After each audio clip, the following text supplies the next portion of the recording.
ये इसमें कोई दिक्कत है क्या? शास्त्री जी, आप अपने दिमाग से विवेचन करके बताइए। जो बात मैं कह रहा हूं, कोई मैं ऐसी बात कह रहा हूं जो जमीन पे उतारने में कोई दिक्कत है? आपका एक पर्सपेक्टिव है, आपके व्यूज हैं, आपके पास आपकी दृष्टि से सॉल्यूशन है। I treat the situation as more complex than as simplified as you have done it. मेरी कल ही किसी से बात हो रही थी, उन्होंने कहा देश बहुत उन्नति कर रहा है, अब तो हम बहुत तेजी से आगे बढ़ रहे हैं। और मेरा देखिए, जवाब देश था को मेरा जवाब था देखिए, मेरा नहीं, आपके मैं सुना तो मैंने तो एक शब्द भी नहीं बोला, अब मैं जी बोल जी रहा हूँ तो जी जी, कहीं बोलिए गलत हो बोलिए जाए। बोलिए बोलिए बोलिए बोलिए, प्लीज। तो मैंने कहा कि ये आगे बढ़ रहा है तो बढ़ रहा है, इस देश से गरीबी कहीं नहीं जाएगी जब तक इस देश में पॉलिटिशियंस हैं, और जब तक इस देश में पॉलिटिशियंस की के प्रश्रय से, उनकी शय से, उनके सहयोग से एक बेइंतहा अनविल्डली ब्यूरोक्रेसी है जो such a drain on this nation and the exchequer. और आपकी सारी व्यवस्था, जब तक हम मूलचूल सब ना बदल दें, rather than this 4-5 points that you are talking, और जब तक ये है तो there is no solution. Politician in their present form, जिस किस्म की हमने राजनीति और राजनीतिक और कुछ नहीं बदला है। आज से 30 साल पहले अडवाणी जी से मैंने पूछा था कि ब्लैक मनी कब खत्म होगी, तो कहते हैं जब स्टेट फंडिंग ऑफ इलेक्शन कर दोगे तो खत्म हो जाएगी। ये कह के उन्होंने एडमिट कर लिया था कि पॉलिटिशियंस करप्ट होते हैं। और जो मैं आज तक देखता आ रहा हूँ, क्योंकि पॉलिटिशियंस के चेहरे की चमक ही बता देती है कि वो कितने पैसे के ऊपर बैठे हुए हैं, what kind of money they are sitting on. और ये बहुत ही हमारे लिए लज्जाजनक बात है। और उन्होंने आंखें मूंद ली हैं ब्यूरोक्रेसी के करप्शन से, आंखें मूंद ली हैं। मैं जहां रह रहा हूं, मैं चारों तरफ देख के हताशा से भर गया हूं। और आपने कहा कि मोदी जी ऐसा कर लें, मोदी जी ऐसा कर लें, और किस व्यवस्था के ऊपर बैठ के कर ले, वो जो व्यवस्था नीचे चरमराई हुई है। ये देश आगे बढ़ रहा है नागरिकों के पुरुषार्थ से, ये देश आगे बढ़ रहा है उन युवाओं के जो स्किल और एजुकेशन प्राप्त करके अलग अलग क्षेत्र में इस देश को दे रहे हैं, बहुत कुछ देश की इनकम बढ़ा रहे हैं। पर ये जिनको हम लोगों ने फैसिलिटेटर समझा, ये तो मेरे ख्याल से जिस तरह से ये जो था ना, पिंडारियों को जैसे खत्म करने का एक बीड़ा उठाया था किसी ने, तो ये जो पिंडारी राज है, लोग इसको बनाना रिपब्लिक कहते हैं। जब हम चारों तरफ ब्यूरोक्रेसी की व्यवस्था देखते हैं तो हमें लगता है कि हम बनाना रिपब्लिक में रह रहे हैं। बहुत सुंदर, बहुत सुंदर। इसको खत्म करने की जरूरत है, और समाधान में ये सब लाइएगा तो हाथ मिलाने का मन करेगा, और समाधान में अगर ये सब नहीं आएगा तो थोड़ी सी परेशानी होगी मुझे। बहुत सुंदर बात कही, लेकिन मैं कहना भूल गया था। बात तो यहीं से शुरू होना थी कि गुलामों के नियम कानून की आत्मा बदल दी जाएगी, नंबर 1। नंबर 2, गुलामी की ये लाट साहबी व्यवस्था, इसमें आमूल चूल परिवर्तन होगा। ये पारदर्शी होगी, अकाउंटेबल होगी, संवेदनशील होगी। नहीं, यहाँ 4 इमली में बी टाइप, ए टाइप, सी टाइप नहीं, ई टाइप के मकान वाले 60 लाख से 80 लाख रुपए मेंटेनेंस में 2 महीने में सरकार के एक्सचेकर से खर्च करवा रहे हैं अपने घरों में। मेरे चारों तरफ ये क्या हो रहा है? 60-60, 80-80 लाख। देखिए, जब तक गवर्नमेंट के एक्सचेकर से खर्च हो रहे हैं तब तक कोई प्रॉब्लम नहीं है, क्योंकि they can have the right to live in a good house.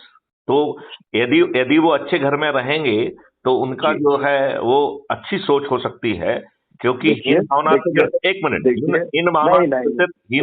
ग्रसित ब्यूरोक्रेसी को यहाँ डिफरेंसेस तत्काल आ जाएंगे कि अगर आप अच्छा घर से क्या मतलब है, there has to be a symmetry. When you call a house an E-type, it needs to have a symmetry. You cannot say कि हम इसको वैसा बना लेंगे जैसा ज्योतिरादित्य सिंधिया जयविलास पैलेस को भी नहीं बना सकते, और वो भी शर्मा जाए देख करके।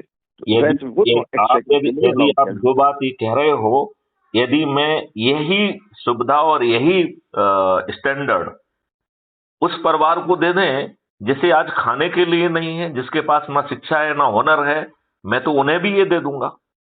नहीं, देखिए, आप तो ब्यूरोक्रेट ये तो this is sweeping the issue under the carpet.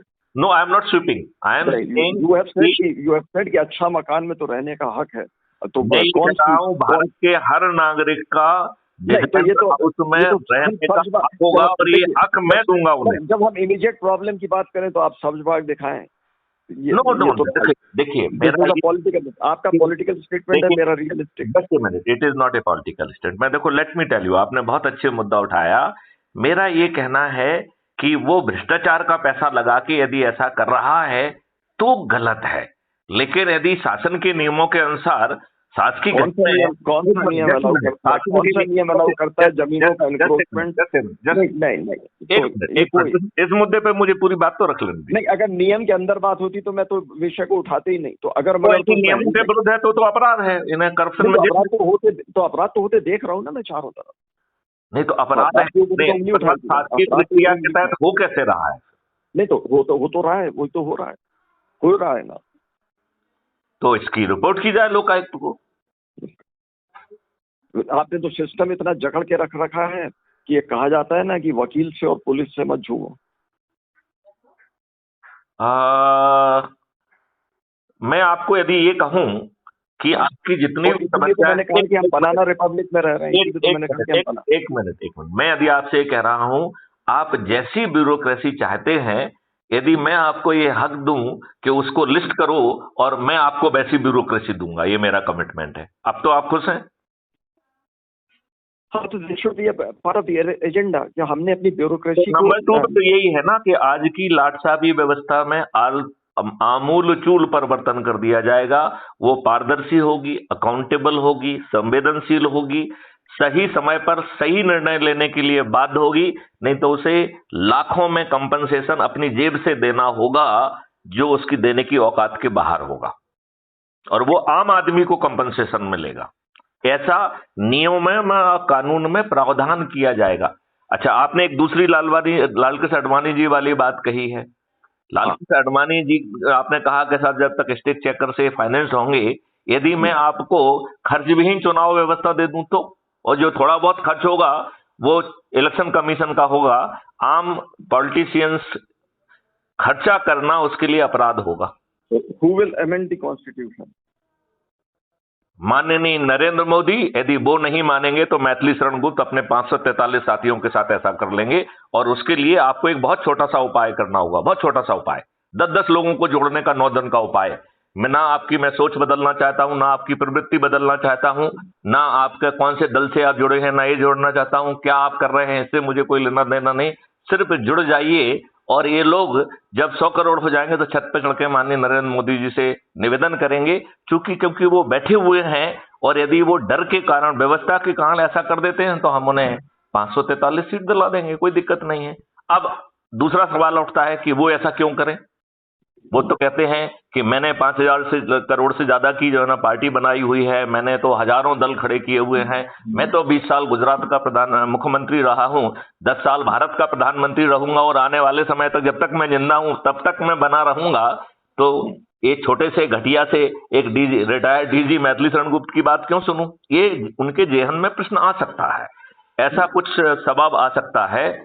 तो फिर मैथिली शरण गुप्त अपने 100 करोड़ साथियों के साथ, ऐसे लोग जिन्होंने सबसे अधिक लोगों को जोड़ा होगा, उनको सांसद का टिकट उनके घर पहुंचा देंगे, छत पे चढ़ के बिना 5 पैसे खर्च किए उन्हें जिता देंगे, और फिर मैथिली शरण गुप्त अपने 543 साथियों के साथ जाके ये जो बदलाव की बात कर रहे हैं वो मैथिली शरण गुप्त कर देंगे।